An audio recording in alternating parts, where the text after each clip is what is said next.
آخوند فیثاغورس نعلین‌هاش رو آویزون کرد. بعد از یکی دو تا ناکداون در روندهای قبلی این دفعه اعلام کرد که ناک اوت شده.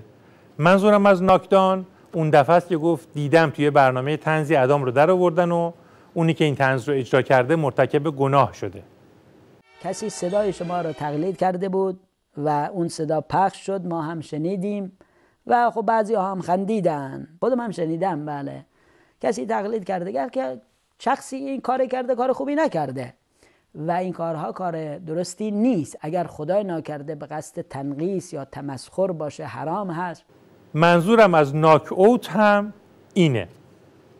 شاید قریب 5 سال است که برنامه زلال احکام در خدمت شماست. نامه‌های بسیاری دست ما رسیده و از طریق دیگر سوالهای زیادی مباحث احکامی هم مطرح شده است، ولی بعضی سوالها خونده نشده، بعضی هاش قابل طرح در یک برنامه عمومی و رسانه‌ای نبوده. چون دیگه روزهای پایانی این برنامه رو داریم، خواهش میکنیم که دیگه نامه برای برنامه نفرستید، ممکنه که دیگه فرصت نشود. حالا ممکنه علت رو بپرسید. خب به هر حال چندین سال است این برنامه همین موضوع احکام شرعی رو داره. بسیاری از سوالات تکراری شده. کمی هم به هر حال بنده عارضه‌ای دارم که صدام گرفته است، باید یک تجدید قوایی بشه. حالا اگر توفیقی بود باز در آینده تونستیم در همین برنامه یا با ساختار دیگر یا برنامه دیگه در خدمتتون باشیم، نبودیم هم به هر حال شما ما رو دعا میکنید. خب حالا به عنوان آش پشت پا لطفاً قسمتی از یکی از طنزهای طنزپردازان پیک شادی رو با هم ببینیم.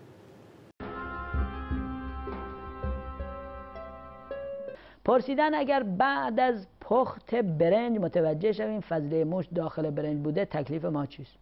بله، این سوال بسیار مهمیه.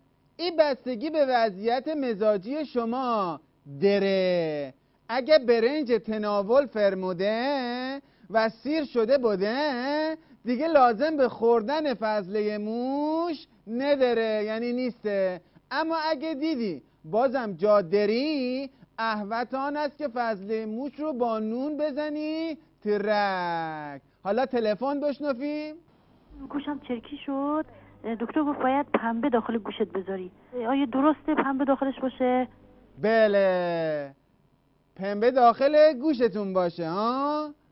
بله، این شماره تلفن برنامه پزشک خانواده با زلال احکام یکیه. یه همچین مشکلی اون موقع پیش میه.